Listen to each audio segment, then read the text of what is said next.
हमारे शानदार स्वागत और आतिथ्य सत्कार के लिए मैं राष्ट्रपति श्री का हार्दिक आभार व्यक्त करता हूं। आज उज्बेकिस्तान का इंडिपेंडेंस डे है। कल किर्गिस्तान का राष्ट्रीय दिवस था। इस अवसर पर मैं दोनों लीडर्स को बधाई और शुभकामनाएं देता हूं। एक्सेलेंसी, पिछले 24 वर्षों में एससीओ का पूरे यूरेशिया क्षेत्र की एक्सटेंडेड फैमिली को जोड़ने में बहुत महत्वपूर्ण योगदान रहा। भारत ने एक सक्रिय सदस्य के रूप में हमेशा कंस्ट्रक्टिव और सकारात्मक भूमिका निभाई है। एससीओ को लेकर भारत की सोच और नीति 3 मुख्य स्तंभों पर आधारित है।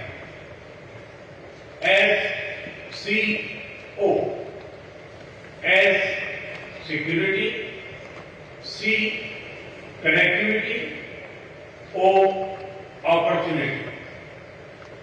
पहले स्तंभ एस यानी सिक्योरिटी के संदर्भ में मैं कहना चाहता हूं कि सुरक्षा, शांति और स्थिरता किसी भी देश के विकास का आधार है। किंतु इस मार्ग में आतंकवाद, अलगाववाद और अतिवाद बड़ी चुनौतियां हैं। आतंकवाद सिर्फ किसी देश की सुरक्षा ही नहीं बल्कि पूरी मानवता के लिए एक साझा चुनौती है। कोई देश, कोई समाज, कोई नागरिक अपने आप को इससे सुरक्षित नहीं समझ सकता। इसलिए आतंकवाद से लड़ाई में भारत ने एकजुटता पर बल दिया। इसमें एससीओ रेट्स की बहुत महत्वपूर्ण भूमिका रही। इस वर्ष भारत ने जॉइंट इंफॉर्मेशन ऑपरेशन को लीड करते हुए अल कायदा और इससे जुड़े आतंकी संगठनों से लड़ने का इनिशिएटिव किया। हमने रेडिकलाइजेशन के विरुद्ध समन्वय बढ़ाने और मिलकर कदम उठाने का भी प्रस्ताव रखा।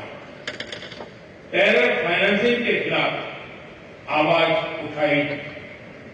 इसमें मेरे समर्थन के लिए मैं आभार व्यक्त करता हूं। एक्सेलेंसी, भारत पिछले 4 दशकों से निर्मम आतंकवाद का दंश झेल रहा है। कितनी ही माताओं ने अपने बच्चे खोए और कितने बच्चे अनाथ हो गए। हाल ही में हमने पहलगाम में टेररिज्म का बहुत ही घिनौना रूप देखा। इस दुख की घड़ी में जो मित्र देश हमारे साथ खड़े रहे, मैं उनका आभार व्यक्त करता हूं।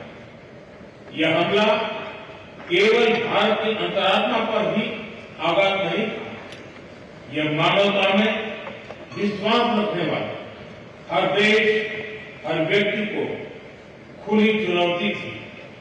ऐसे में प्रश्न उठना स्वाभाविक है, क्या कुछ देशों द्वारा आतंकवाद का खुलेआम समर्थन हमें स्वीकार्य हो सकता है?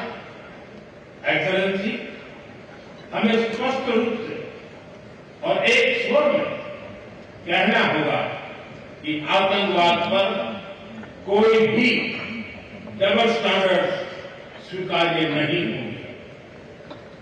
हमें मिलकर आतंकवाद का हर रंग में, हर रूप में विरोध करना होगा। ये मानवता के प्रति हमारा दायित्व है। एक्सेलेंसी, अब मैं दूसरे स्तंभ सी यानी कनेक्टिविटी पर अपने विचार रखना चाहूंगा। भारत का हमेशा से मत रहा है कि मजबूत कनेक्टिविटी से केवल व्यापार ही नहीं बल्कि विश्वास और विकास के द्वार भी खुलते हैं। इसी सोच के साथ हम चाबहार पोर्ट और international north south transport corridor जैसे इनिशिएटिव पर काम कर रहे हैं। इनसे हम अफगानिस्तान और मध्य एशिया के साथ संपर्क बढ़ा सकते हैं। हमारा मानना है कि कनेक्टिविटी के हर प्रयास में संप्रभुता और क्षेत्रीय अखंडता का सम्मान होना चाहिए। यही एससीओ चार्टर के मूल सिद्धांतों में भी विदित है। Connectivity that bypasses sovereignty, losing trust and meaning. Excellency, तीसरा स्तंभ है ओ यानी opportunity. Opportunity for cooperation and reform. 2023 में भारत की अध्यक्षता के दौरान नई ऊर्जा और विचारों का संचार हुआ। स्टार्टअप्स और innovation, traditional medicine, youth empowerment, digital inclusion और शेयर्ड बुद्धिस्ट हेरिटेज जैसे नए विषयों को अपने सहयोग में जोड़ा। हमारा प्रयास था कि एससीओ को सरकारों के परे भी ले जाए। सामान्य मानवी, यंग साइंटिस्ट, स्कॉलर्स और स्टार्टअप को भी आपस में जोड़े। हमारे पीपल टू पीपल टाइम को दृढ़ता देने के लिए मैं आज एक और सुझाव रखना चाहूंगा। एससीओ के अंतर्गत एक सिविलाइजेशन डायलॉग फोरम बनाया गया। इससे हम अपनी प्राचीन सभ्यताओं, कला, साहित्य और परंपराओं को वैश्विक मंच पर साझा कर सकते हैं। एक्सेलेंसी, आज भारत रिफॉर्म, परफॉर्म, ट्रांसफॉर्म के मूल मंत्र पर आगे बढ़ रहा है। कोविड हो या वैश्विक आर्थिक अस्थिरता, हमने हर चुनौती को अवसर में बदलने का प्रयास किया है। हम लगातार वाइड रेंजिंग रिफॉर्म पर काम कर रहे हैं। इसे देश में विकास के साथ साथ अंतर्राष्ट्रीय सहयोग के लिए भी नए अवसर खुल रहे हैं। मैं आप सभी को भारत की विकास यात्रा से जुड़ने के लिए आमंत्रित करता हूं। एक्सेलेंसी, यह खुशी की बात है कि एससीओ भी समय के अनुरूप इवॉल्व हो रहा है। ऑर्गेनाइज्ड क्राइम, ड्रग ट्रैफिकिंग और साइबर सिक्योरिटी जैसे समकालीन चुनौतियों से निपटने के लिए 4 नए केंद्र बनाए जा रहे हैं। हम इस रिफॉर्म ओरिएंटेड माइंडसेट का स्वागत करते हैं। वैश्विक संस्थानों में रिफॉर्म्स के लिए एससीओ सदस्य आपसी सहयोग बढ़ा सकते हैं।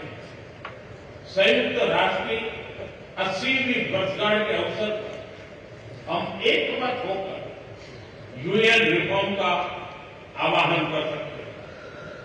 ग्लोबल साउथ की आकांक्षाओं को आउटडेटेड फ्रेमवर्क में कैद रखना भावी पीढ़ियों के प्रति घोर अन्याय है। नई पीढ़ी के बहुरंगी सपनों को हम पुराने जमाने की ब्लैक एंड व्हाइट स्क्रीन पर नहीं दिखा सकते। स्क्रीन बदलनी ही होगी। एचसीओ मल्टीलेटरलिज्म और इंक्लूसिव वर्ल्ड ऑर्डर का मार्गदर्शक बन सकता है। मुझे खुशी है कि इस महत्वपूर्ण विषय पर आज एक स्टेटमेंट जारी किया जा रहा है।